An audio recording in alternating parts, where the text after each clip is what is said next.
1-1.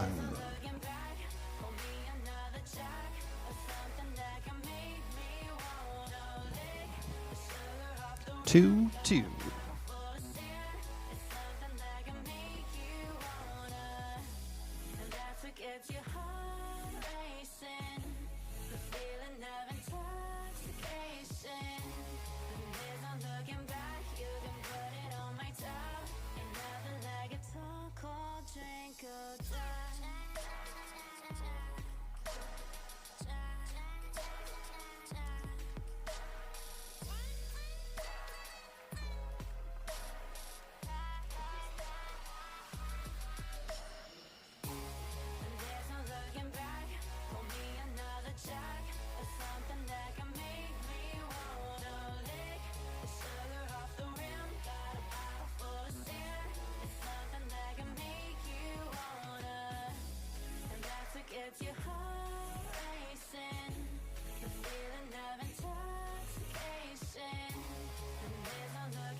Big window sail, the belly of the whale. I've lost the whole direction, impossible connection. The thought of you is sweet, but incomplete.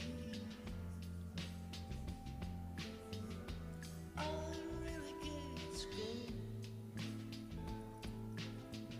before I go and lose the beat.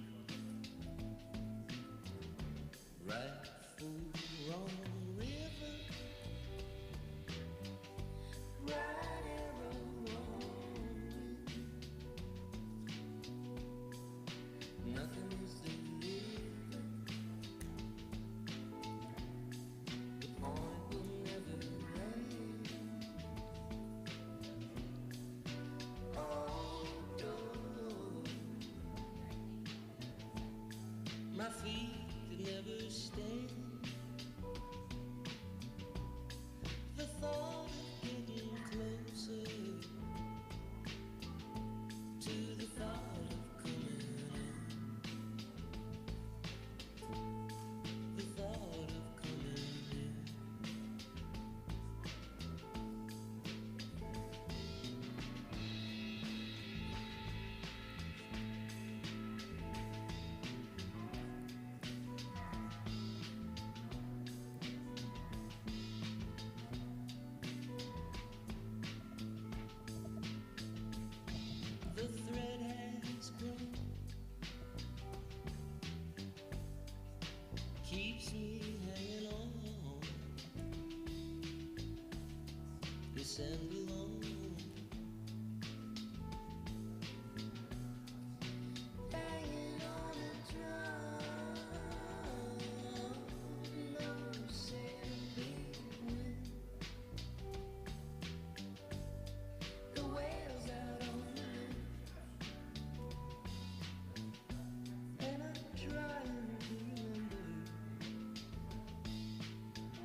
feeling the vibes that beat got me high and moving.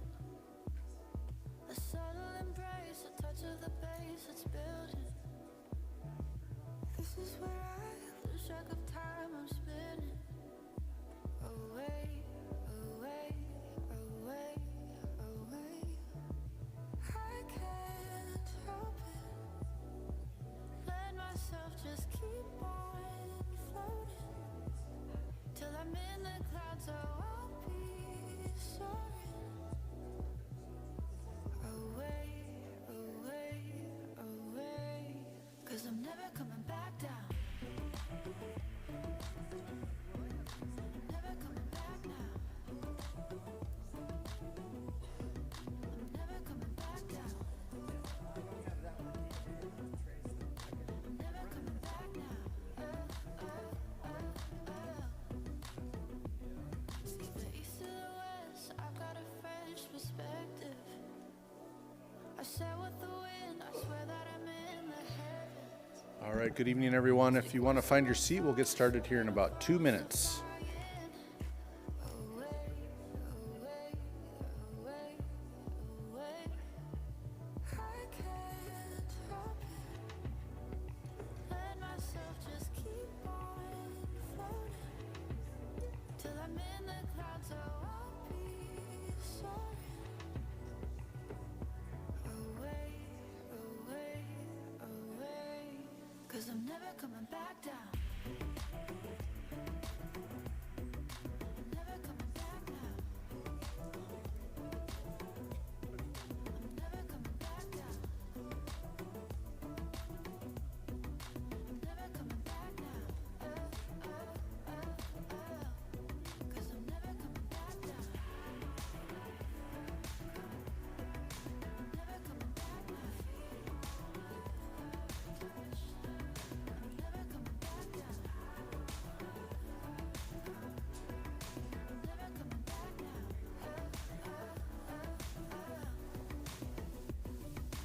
I can't help it. Let myself just keep on floating till I'm in the clouds, oh I'll be soaring.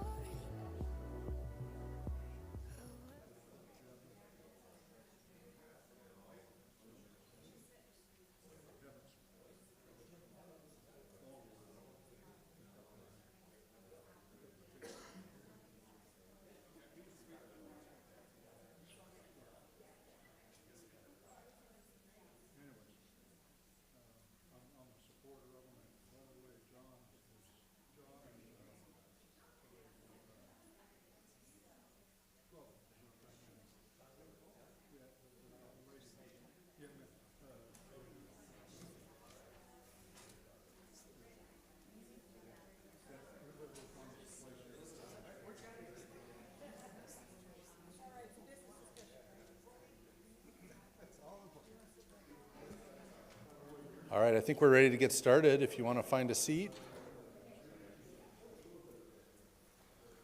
And just, I'll bring this up again, but we are live on YouTube tonight, so I think we're getting that started as well. And the sound's okay? All right, very good. Well, welcome everyone. Nice to see some familiar faces from the last town hall. Welcome to the Anchorage Fire Department Fall 2025 Wildfire Town Hall. My name is Jeff Enninga. Joined up here with me is Lisa Shield, and we work for Alaska Venture Fund, and we're working on wildfire resilience initiatives all across the state, and we've partnered with the Anchorage Fire Department to help them as well. A couple of notes here. So if we do have an emergency tonight, there's multiple emergency exits, and we've got exits up front here and on both sides towards the back. If anybody has any kind of medical issues, just let us know. We've got several firefighters in the room, and we'll obviously stop the meeting, and the show must go on, right? No, we'll stop the meeting. There's fire extinguishers at every exit, and then we do have an AED or automated external defibrillator ready as well. So if you do have any kind of medical issues, just let us know. Just a reminder, if you could silence your devices, phones, tablets, and other things. Eliminates that distraction, thank you. And then again, just a reminder, we are live streaming on YouTube tonight, so everything will be recorded and available to review later, and we just want to be mindful that there are folks online. All right, so the purpose of tonight's meeting is to hear from the Anchorage Fire Department's Wildfire Division and get an update on all the progress that's been done since the last town hall. We're also going to introduce the Community Wildfire Protection Plan that the team's been working on over the last several months. Some of you may have been involved in that process, so we'll get a good review of that. And then at the end, there'll be room for questions and answer. And if you were here last time, we took questions from the audience. We also took questions from online. And so we'll have a little bit of time at the end for questions. And again, the focus of tonight is to talk about wildfire initiatives that have been going on all across the municipality. So we'll keep the focus on that. And with that, the format will be a couple of presentations, and we'll start off with Mayor LaFrance.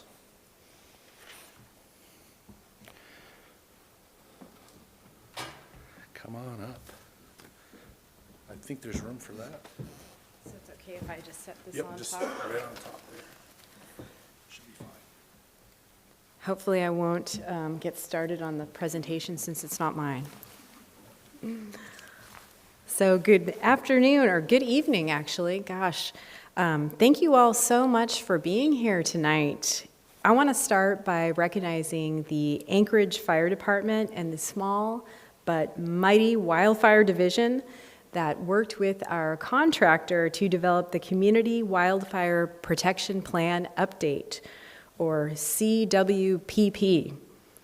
And this work represents more than a year of collaboration, coordination, and commitment, and it really shows how Anchorage comes together when the goal is protecting our community. The updated CWPP is more than a plan. It's our roadmap for the next 10 years. It identifies where our greatest wildfire risks are, what mitigation efforts we can take, and how we can be better prepared. It's built on the idea that protecting homes and neighborhoods from wildfire requires everyone, including municipal departments, community councils, state and federal partners, and residents like you and me. We've already taken important steps in that direction. The municipality has made it easier for homeowners to manage defensible space by removing barriers like disposal costs, opening free woodlots, and dedicating $100,000 towards public education and outreach. The Anchorage Fire Department has also been a careful steward of the local, state, and federal funding provided, stretching every dollar to make the biggest impact possible. But most importantly, this plan and our success depends on your input. The public comment period is open until November 30, and we want to hear from you. Please take time to review the plan, share your thoughts, and help us shape the path forward. And if there's something that I know about this community, it's that you all will step up and provide ample and excellent feedback. And I know that too because I served on the assembly for 2 terms and represented South Anchorage, Girdwood, and Turnagain Arm. And wildland fire danger was top of mind to so many residents in District 6, as I know it is to those folks who live to the north as well, and in other parts of the municipality. So thank you again to everyone who helped to make this update possible. And thank you all so much for being here tonight and staying engaged in this vital work. Together we can make Anchorage more resilient and ready for whatever comes our way. So again, thank you all so much. Thank you, Chief, and everyone who has put on this town hall. It's a pleasure to be here tonight with all of you. Great. All right. Very good. Thank you, Mayor LaFrance. Next, we'll get an update from the Wildfire Division with Wildfire Division Chief John Glover.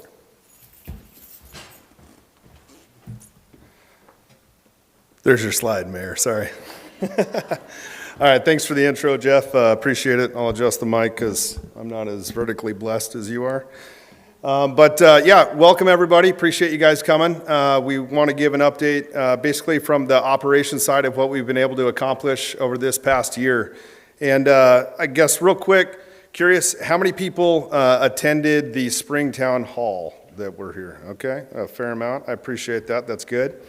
One of the big things that kind of stands out to me is, one of the things that I was taught was it's pretty easy to make promises. It's hard to keep them, right? And especially when you hear them from other people. And when we were here presenting to you guys in the spring, we talked about a lot of things that we wanted to try and accomplish and how we were going to spend some of the funding and the grants that we've been blessed with. And really, we just wanted to take this opportunity to talk to you about what we've actually accomplished and help ensure that you guys know that we're keeping our promise that we made to you guys and how we're going to accomplish these projects and use this funding. So pretty excited to talk about some of those things. And really, with the department as a whole, they've taken wildfire very seriously with the stand-up of the division, and we were able to accomplish a whole lot of stuff in a pretty short amount of time.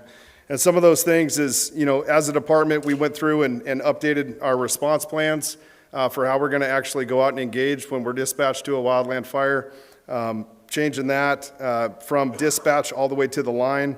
Worked on actually developing an operations guide for our entire department that our line staff use, and basically how to go out and approach something that maybe they're not used to or something that we don't always go and respond to on a regular basis.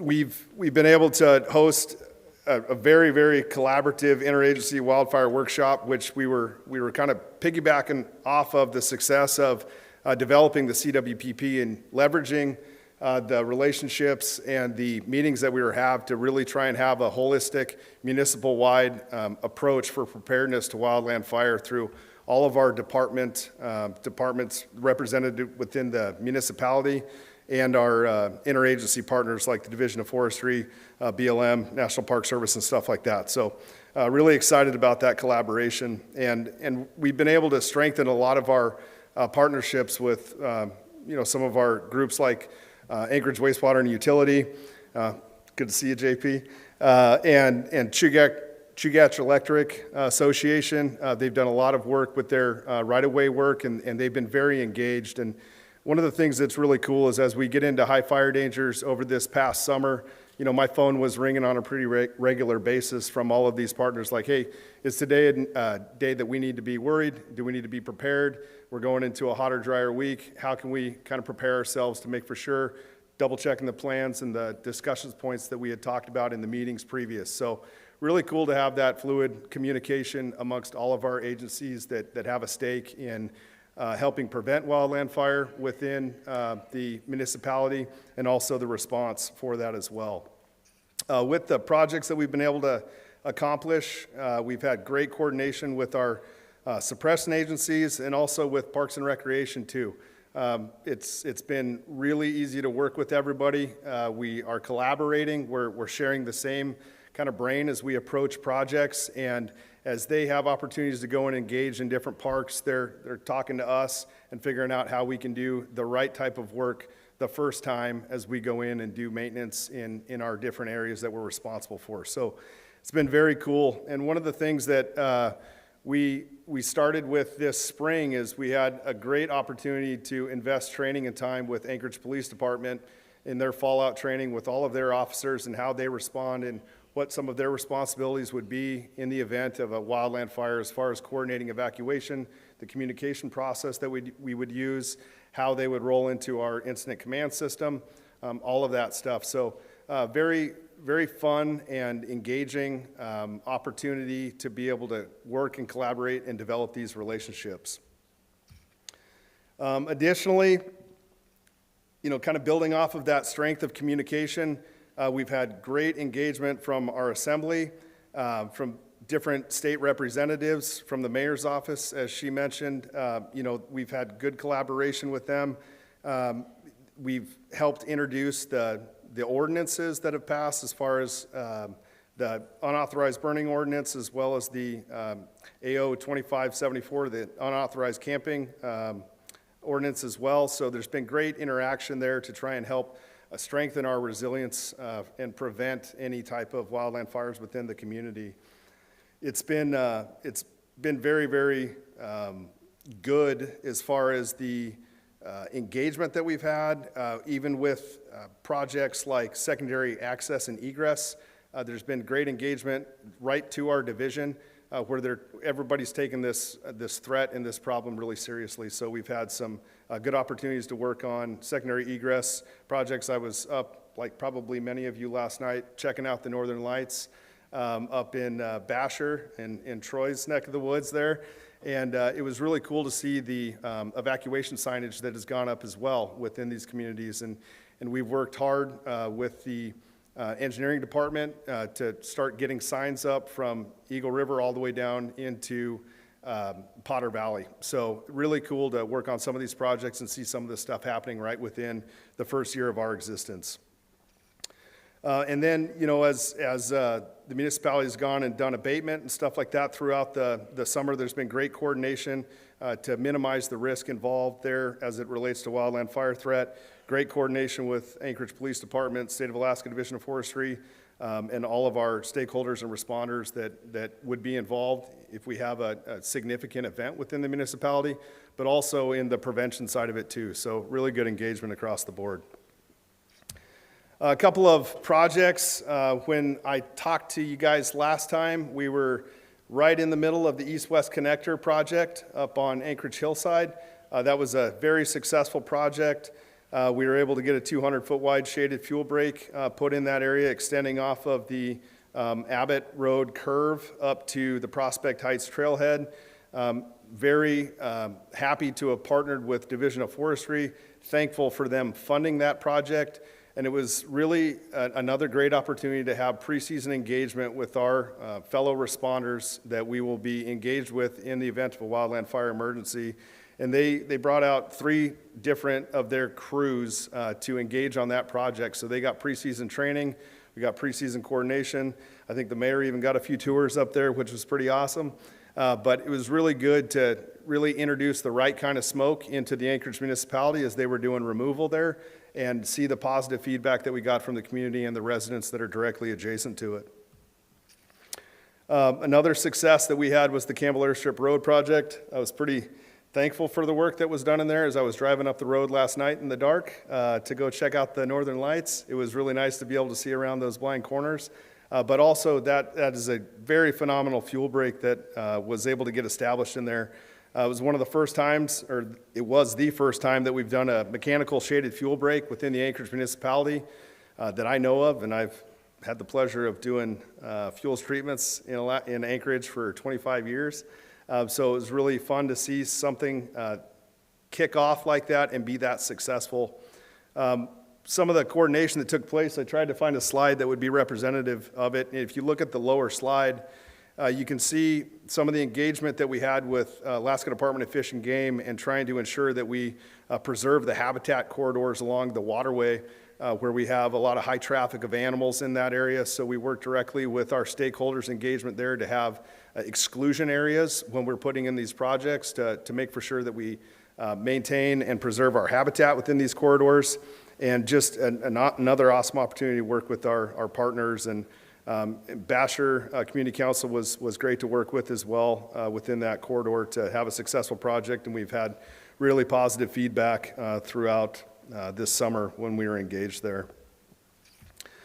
And we've also just completed, as of yesterday, one of our Halo projects up on Heights Hill Road. I was fortunate enough to cut that originally 22 years ago. So this is our first retreatment of a fuels project within the Anchorage municipality from the original mitigation funding that was given back in the early 2000s. So we had a contractor come up and reconstitute that 100-foot fuel break along Heights Hill Road. If you're familiar with that area, it's got a massive stand of black spruce that goes straight up through that valley, and this is another one of our single egress protection measures that we've implemented. So really fun to see that come to a conclusion yesterday. And you know, it's pretty awesome when we got a foot of snow on the ground and we're in November and we're still doing mitigation work out in the field to serve our municipality here. Another good success was Forsyth Park, working with Parks and Recreation and some of their contractors, leveraging some of the Halo dollars that we're responsible for, working with Katie and her group of Halo folks, and to be able to get some mitigation work along the trail systems within Forsyth Park too. And then some of the other stuff that we've been working on as a division is since this is the first time since 2019 that we've actually gone and deployed to support statewide response for the wildfires that we had in Alaska this season, and where we were fortunate enough not to have anything affecting us right here in south central Alaska. We did have some stuff up north that kicked off. So we were able to mobilize a task force on 2 separate occasions to go support both the Bear Creek fire and the Nenana Ridge fire. And it's a unique opportunity because, you know, one of the best things you can do to prepare for a wildland fire is train for it, right? It's kind of hard when you don't actually have a fire to practice on. So unless you're really imaginative, it's hard to get those reps in. So we were able to go out, work on these incidents with our folks, our staff, our equipment, partner with Chugach Volunteer Fire Department and also Girdwood Fire and Rescue, take some of their staff out as well, but get our people employed out there and get the reps in and also serve our state. So great opportunity to build some capacity and some training, and I'll get into a little bit of those numbers in the next slide. So with those deployments, we had a total of 18 people deployed across the state for a totality of 176 days. And then, like I said, cooperative support with Chugach Volunteer Fire Department and also Girdwood Fire and Rescue. And then we also had three different firefighters deployed to the lower 48 as well for a response and at the national level too. And what that allows us to be able to do is advance our qualifications too. So our firefighters, in order to be able to get actual wildland qualifications, you have to go out and perform in those duties and then get your qualification by your trainer. So if we don't have fires within the municipality, it's really hard to advance those qualifications. So we go out and get those folks employed in a trainee role, and we were able to actually complete 12 new wildfire qualifications amongst our staff, as well as initiate 14 new training profiles for our firefighters to start advancing on the next level of qualification too. Something that's pretty unique and worth mentioning is, you know, who's paying for that, right? So when we deploy municipal assets out on statewide and national level fires, those incidents are paying for our staff to be there in the backfill that is filling in behind them so we can maintain our response capacity within the municipality. We also get paid, reimbursed for our apparatus usage as well. So it is not a cost to the municipality. We're actually getting a paid-for firefighter in the seat in their absence. So not only are we cost neutral on that, but we're also getting basically a subsidy for the firefighter that's backfilling them as well as generating a bit of revenue for the apparatus that are out deployed, and that helps offset our maintenance costs and stuff like that for our overall fleet. So it's a really unique opportunity. It's a great way to advance our qualifications and our capabilities at no cost to our municipality. So like I said, I just want to kind of follow through on my promise that I made in the springtime and let you guys know what we've accomplished, and happy to take questions at the end. But for now, I'll turn it back over to Jeff. All right. Nice work, John. Okay, next we'll hear from Stephanie.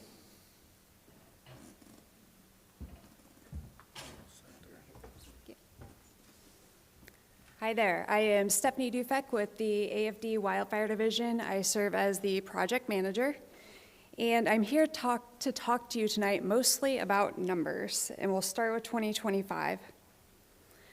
So, you might be looking at this wondering, is this a weird math equation? What are these numbers? So we'll start with the 125.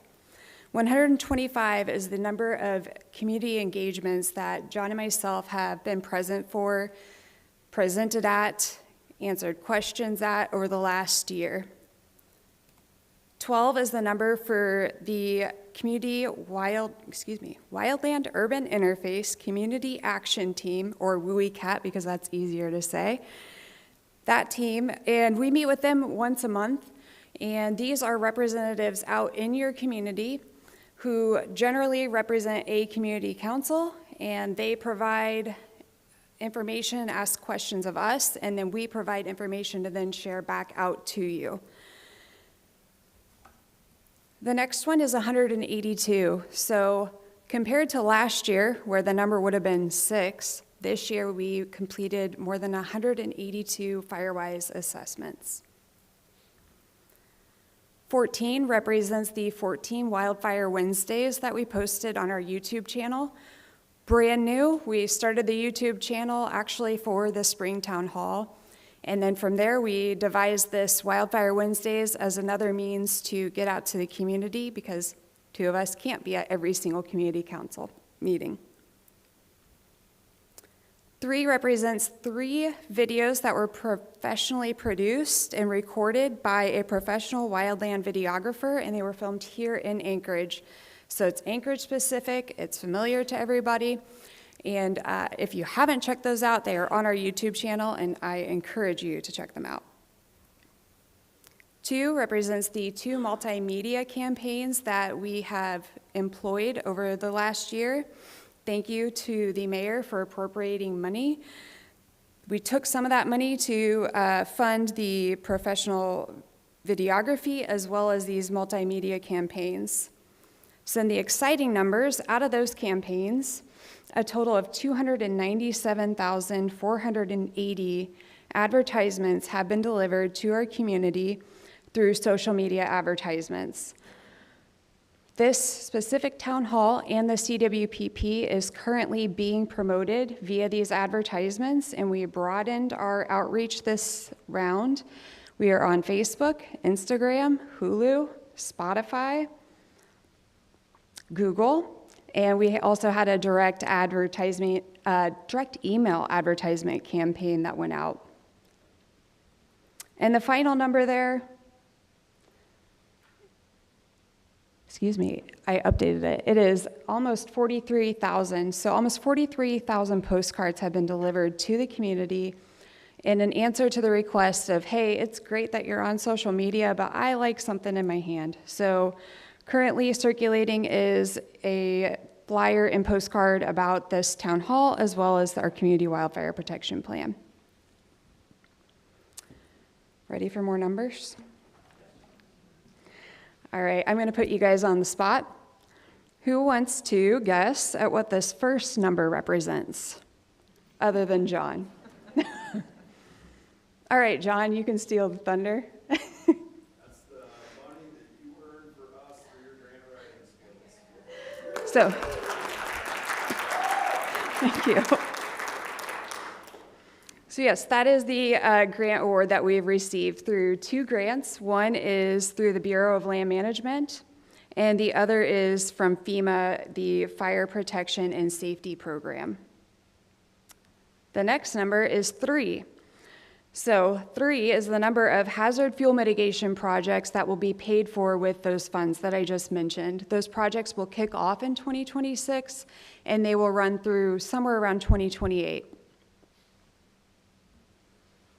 The next number, 2,000, that's 2,000 free sprinkler kits that are going to be handed out to members of the public. And these sprinkler kits aren't the fun ones to water your lawn. You can use them for that.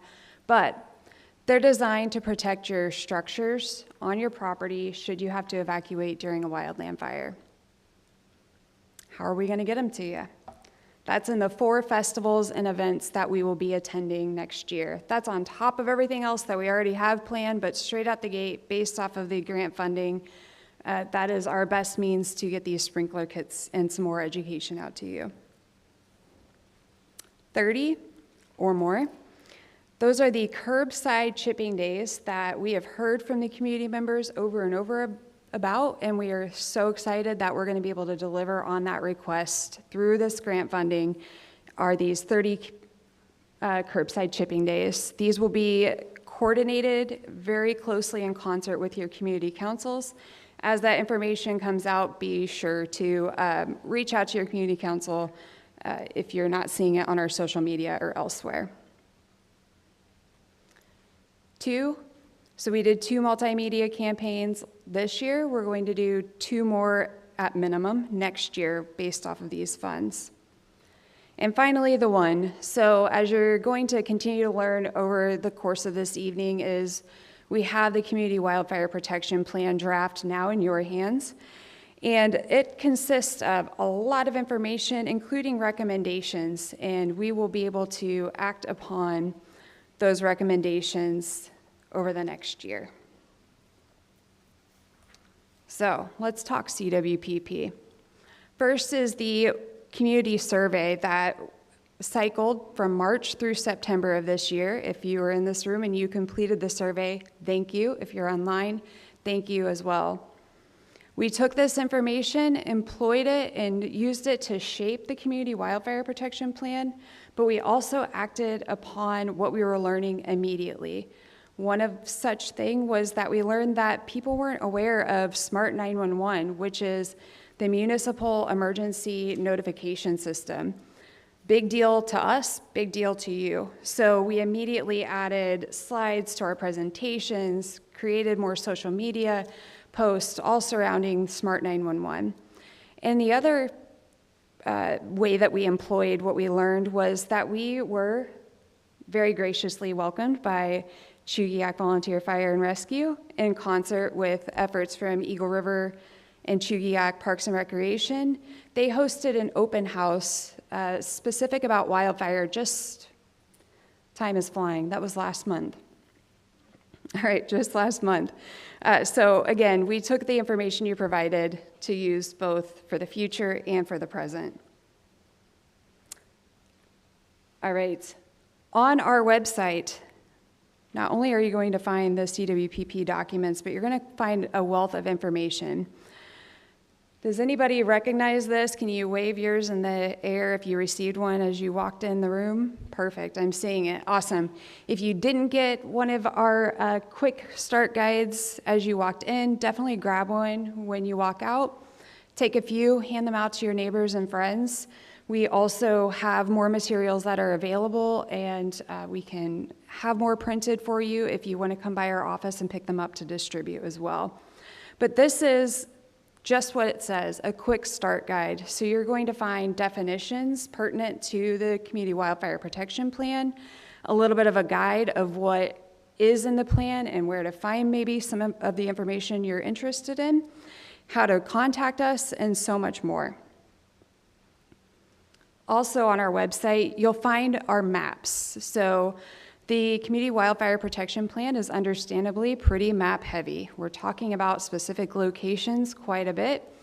And the best way to accomplish both providing you the information without having a 500 million page document is to provide you some sample maps in the actual document and then an application that is available to review any maps that are referenced within the document. Next, as I alluded to, are the documents themselves. So a couple quick notes. One, as it says on the screen, this is a screenshot from our website, is clicking on the actual thumbnail of the cover is what will take you to the document. I will forewarn you, because there are so many maps, some of these documents do take a few seconds to load. So if you're wondering what's happening, that's likely the case. The main culprit and issue is Appendix A, which Devin will talk about here shortly. And then also the full-blown document, if you don't want to click through every single cover, we get it. It just takes quite a long time to load, so it's found at the very bottom of our website. So I've talked about the documents. I've talked about feedback, but how do you provide the feedback? Probably and potentially the... How rude of me, sorry. Probably what you would be most interested in is the fact that we have a very comprehensive survey to provide feedback. You'll find pointed questions that help us quickly gather a measure of where we may need to invest some more time into these drafts, as well as plenty of opportunity for some free text. And then the very, very final set of questions are for your general feedback. A few tips on that is we do recommend that if at all possible, you use a computer desktop to access the survey. And if you can't or don't want to, I just then encourage you to use your cell phone in landscape mode for it to fully function the way it needs to. With that, you have until November 30th to provide feedback. I've already begun checking. Nicely done. Okay, our last formal presenter tonight will be Devin Wagner from Bintel, which is the contractor that's been working on the CWPP. So come on up. Just a reminder, we are going to do questions after this presentation. So if you have some of those ready to go, we'll get that started here shortly. Great. Well, thank you all for having me up here. It is a lot colder than Colorado, but it is beautiful, and I'm excited to see the snow. At least I don't live in California anymore, so it's not such a shock. But really excited to be up here, really excited to be a part of this project all around. Today I'm just going to go through the drafts themselves. I'm not going to go into detail and a deep dive in these, but I just want to present to you what you're looking at when you actually look at the draft. So when you open these up in the way that Stephanie explained, you know how to navigate through them, you know what to expect from them. The CWPP is a really targeted document focused on life safety and residential property preservation. That's the core of what's behind it. It's focused on the residents. We're focused on your homes, the places you live, and making sure that you get out okay in the event of a wildfire event. So the CWPP, we see all different scopes of CWPPs. For this one, it is the entirety of the municipality of Anchorage that was included for this project. And then we're looking most specifically at the wildland-urban interface communities where wildland fire would come into a residential area. And well, with that, we'll go through the different documents. We'll start out with the main document. The main document is designed to provide context to the recommendations. The really important part of developing a CWPP is opening up more doors for grant funding. You can see even without having a CWPP that was recently completed, AFD Wildfire Division has won a ton of work. We're really impressed with what they've been able to win in terms of grant funding, but this will open up even more opportunities for that. So this document is broken up into the appendices and the main plan.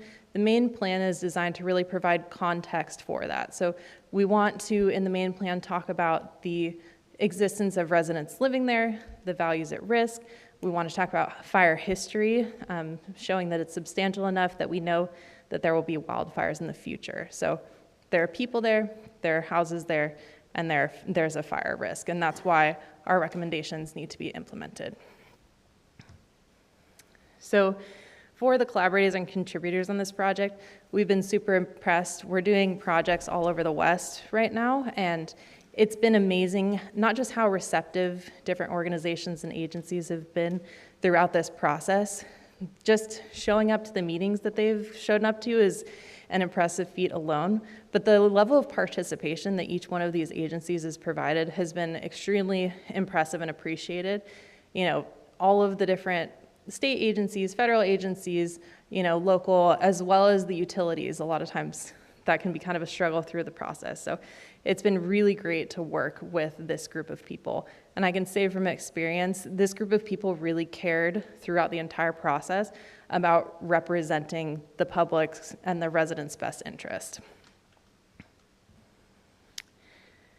So the main plan sections, I was talking a little bit about it earlier. This is just a high-level overview of what those sections are. These are broken out to make them more easily digestible, but as we were saying, you know, it's got the study area overview, which talks about the assets, values at risk, wildfire behavior analysis, a little bit of that fire science piece of it. Areas of special interest are non-residential areas of concern or special care in a CWPP. And then the rest of the other stuff in here just designed to provide that context.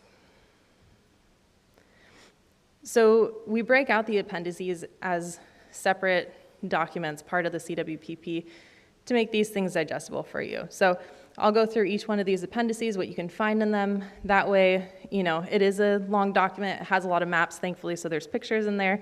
But if you are reviewing the document, there are certain areas that might be more relevant to you or more important to you, so hopefully this will help you walk through that.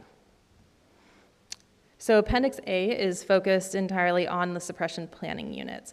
So in any CWPP project, what you're doing is you're identifying those communities in the WUI, in the wildland-urban interface, and then you have a responsibility to provide a risk level for each one of those communities. Now, those are compared to each other, and those are only designed to help prioritize projects, but that's not the only thing that goes into it. So for the hazard ratings, these are the suppression planning units, or those WUI communities, and this is how each one of those rated based on the factors. Now, Appendix A is meant to be read in conjunction with Appendix C. Appendix C is methodology, and I'll get to that in a second, but it explains a little bit more on how we came up with this. Appendix B is what I hope you all take away the most out of anything. As residents of Anchorage, the municipality, the wildfire division, can work their hardest and do everything on the recommendations list that we have.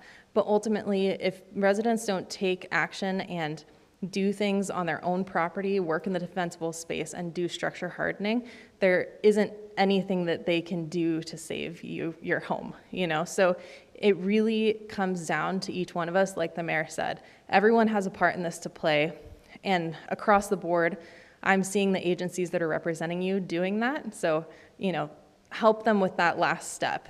And, frankly, we don't want anybody coming on our private property and cutting down trees anyways. So, it's up to you to decide how you're going to protect your home and help your neighbors ultimately as well achieve the goals and build a wildfire resilient community.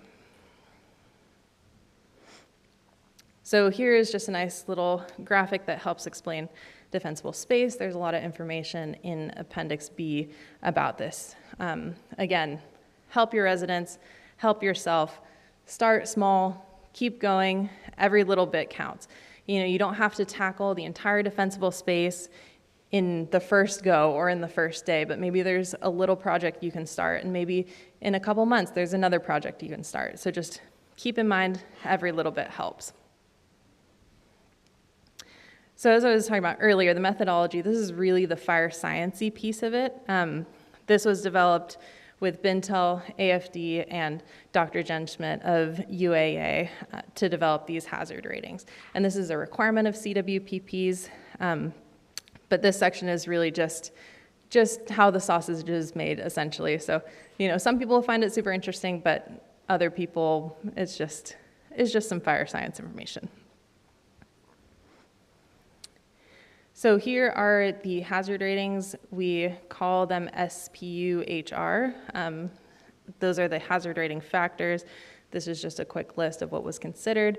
We're looking at things like fire behavior modeling, fire history, suppression capabilities, access, egress, and evacuation, the values at risk, and social vulnerability at a high level. It's important to note that when you're building these, you want to make sure that you're selecting data sources that are reliable, updated consistently, and complete data sets. So for the mitigation recommendations, this is the most, this is the core of what we did. This is what we're here for. So we broke up the mitigation recommendations appendix into 3 regional areas. These are not jurisdictional areas or anything like that. We just wanted to make it really easy. If you're a resident and you live in Girdwood or you live in Eagle River, you know where to go to review the stuff that's the most pertinent to you. This is a planning document. So these are recommendations only. This is not any sort of contract that is signed that says that all of these projects are going to be implemented. It is ultimately up to the agency who is going to lead the effort to implement these projects. And in this case, the AFD Wildfire Division is set up to do that. One of the realities is that a lot of places we do CWPPs, it's a huge effort just to get the CWPP done. And when they're done, they just kind of want to take a break. The purpose of it is to get grant funding, but a lot of times it's just one person or a small area. What's really cool about doing the work here is not only has the Wildfire Division already started getting grant funding and starting projects and completing projects, but when we finish this CWPP, you're actually set up to do the work, which, no one's safe when the document's complete. People are safe when the projects are completed. So the other thing about the mitigation recommendations, each one of these, like I said, it's a planning document. So each one of these projects, if it's decided that that's the project that's going to be implemented, it'll go through an entire planning process to work with the landowners and managers or any stakeholders in that area or relevant community councils and take into account things like environmental factors. So here are the maps. This is the zoomed in view of the maps. We zoomed into the Anchorage Bowl, the northern communities and the southern communities. This is the recommended treatments. Each one of these areas were evaluated for a number of different types of treatments that I'll talk about in a second. But there is data that supports each one of these lines on the map. This is just a high level view of where the projects are.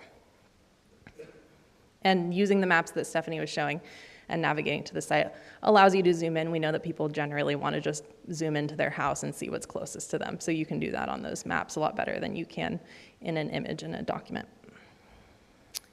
So accompanying each one of these lines, there is a table. This is an example of the northern communities table, just a couple lines of that. Each project has a name, a description of the type, the methodology that's recommended, the maintenance interval, as well as the engaged parties that will be a part of that project. But for each one of these recommended, or these treatment areas, we considered regional recommendations at a high level, looking at things like apparatus and communications and that kind of thing. We looked at proposed fuels treatments, proposed roadside treatments, retreatments of existing treatments, like what John was talking about earlier, and then action items, which are usually around water sources. So these tables accompany the tables on the map and hopefully help explain, what the plan is in any given area. So for the community engagement, obviously Stephanie went through the numbers. That was really helpful. This part of the project, it's interesting. The requirement for a CWPP is just community engagement. There's not really requirements around that. Now, speaking as a contractor, like I said, that it has done CWPPs all over, it's been really impressive to see the level of engagement that has been throughout the entire process. We are somewhat subject to whatever was being done before we got there and how willing people are to put effort into this community engagement. And so it's been really amazing to see not just how much they value the community part of the community wildfire protection plan, but the willingness of the residents of the municipality to actually participate in this process has been really impressive.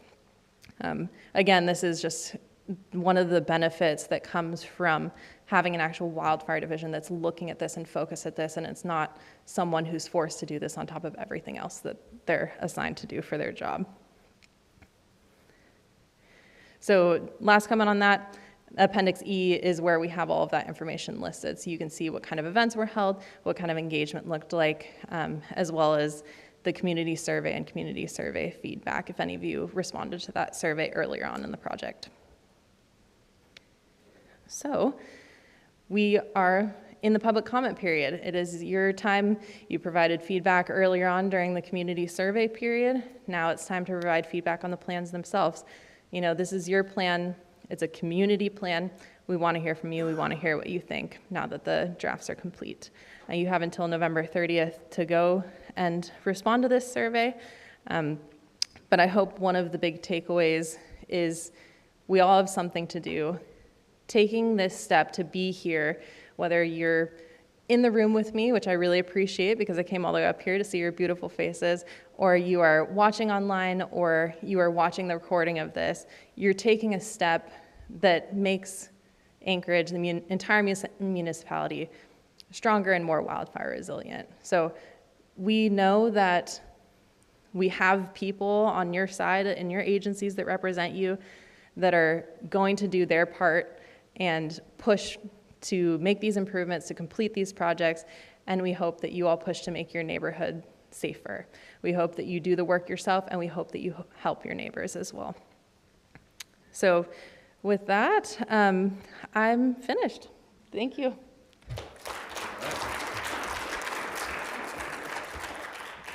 Very good. Well, I just wanted to highlight a couple themes that I heard tonight. Wildfires impact everyone in Alaska. Doesn't matter where they are. We get smoke from other areas of the state into Anchorage. So wildfire impacts us. The likelihood of a wildfire happening is high. We should count on it. And the consequences of an event are pretty high, probably very high. So what Anchorage has already done is very impressive. The plan really helps identify, like was mentioned, the risk, but also what we can do about it to lower that risk.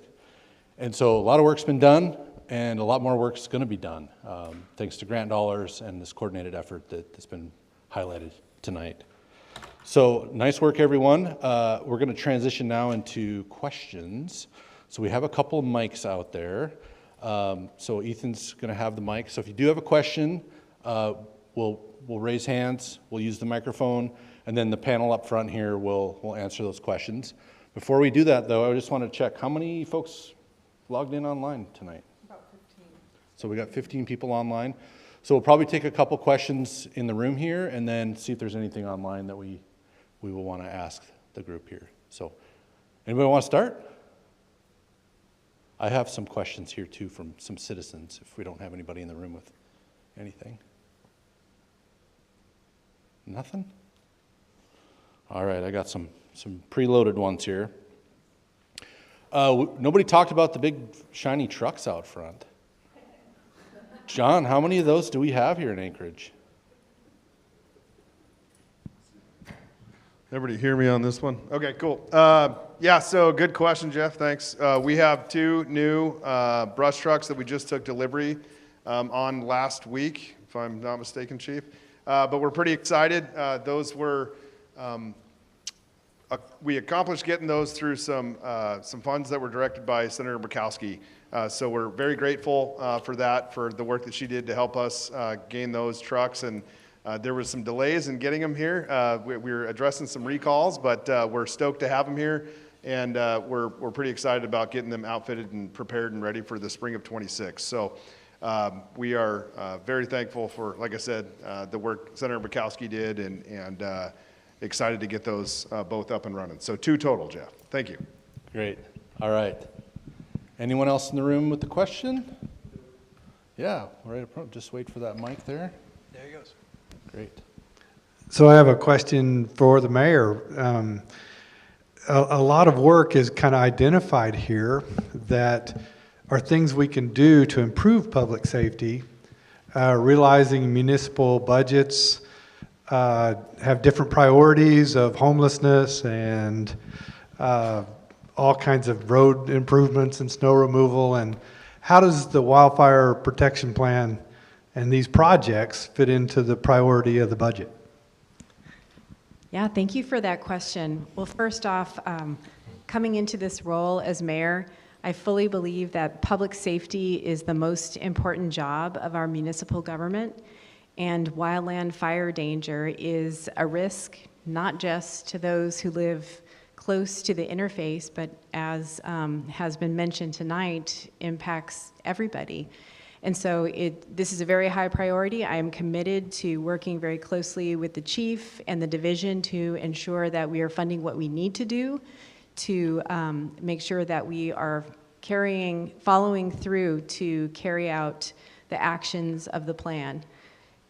That said, too, it won't be easy. It never is, but most of our budget goes to police, fire, and road maintenance, and that will continue.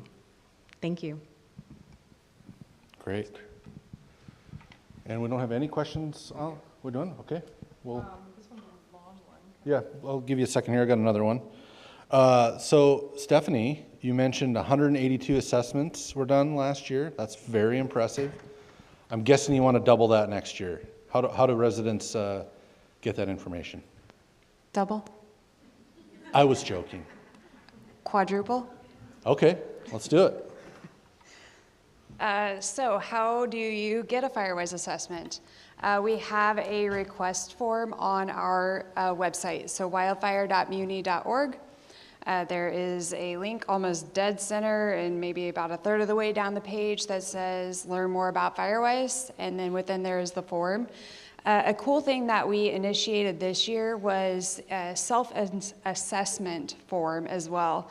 Same form, but you can tell us that your property is FireWise, and that is huge for us to know how effective we are in our outreach and education. It also helps us during a wildfire incident. If John's house has defensible space and mine doesn't, firefighters know that they can go to John's house and actually stand there and hold the fire back there. Whereas my house, not only do they have a ton of work to do, but it's not a place that they're going to be able to hold the fire back. So highly encourage you to do that self-assessment, report your property as FireWise, and we're happy to help and provide those free FireWise assessments through our website. Okay, great. So we did get a question online here, and it's kind of a long question. So given the significant effort already invested, would it be possible to extend the comment period beyond November 30th?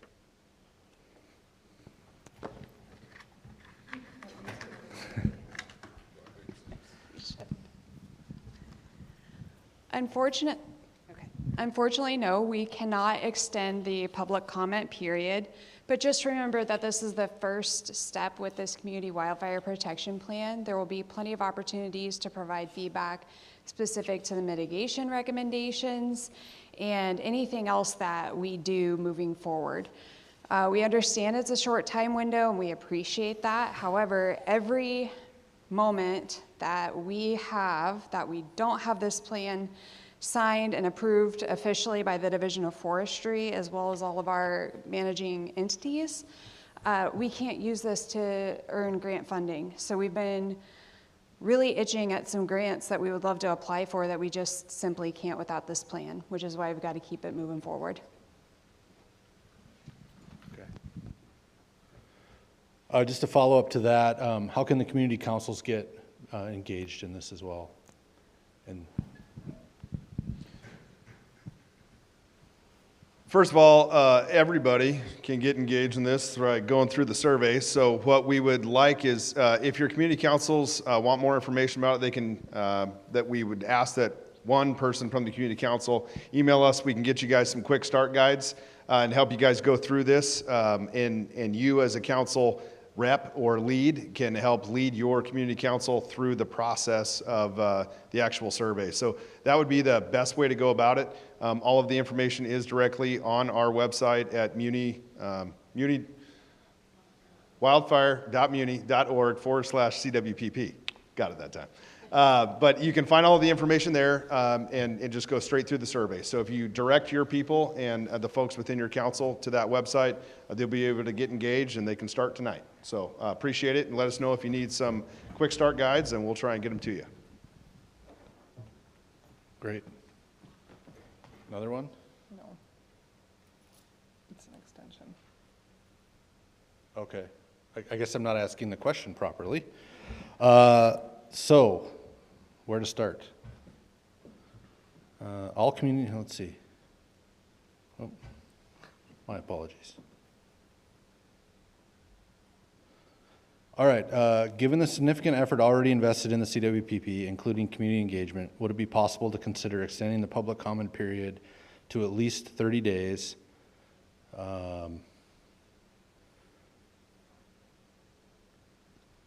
So that the community councils have the opportunity to provide input and ensure broad participation. I think the concern is that they don't feel that 30 days gives. So I think I'm tracking where this is going. So I recognize that our community councils meet on an interval, and we may be, in a position where they met last week, and they won't meet again until after this period closes. So I understand and respect that. And I guess what I would say as a response to that, and what I'm hearing from the community is We will make a concerted effort to put out an updated Wildfire Wednesday or a social media post to try and encourage that to our community council members that may have just met last week and try and push that information out. Like Stephanie mentioned earlier, we have a pretty significant ad campaign that's going strong, and that'll run through the end of the month to support this survey and outreach. So I think between the two, we should be able to make that happen, and we'll work on pushing something out through social media here in the next couple of days. And if you want to add on, go for it. Just to parrot that too, we knew that this was going to be short, and we knew that community councils potentially weren't going to meet during this public comment period. So we actually reached out both directly to the Federation of Community Councils as well as every single community council president and provided them with flyers and information to be distributed through last month to hopefully get ahead of the curve for that. And then I alluded to this earlier that, you know, yes, we want your feedback, and it's really important to get your feedback now, but these are living documents. And so this plan will officially, just by the standards set by the Division of Forestry, we have to review it in 3 years, and we have to revise it within 5 years, and then we have to redo it in 10. So again, that kind of perpetuates this living document system. So I assure you, as frustrating as it can be, I get it. Hopefully we've done enough outreach both ahead of this, and we'll continue to do outreach throughout the next month. This isn't the end. This is just the beginning.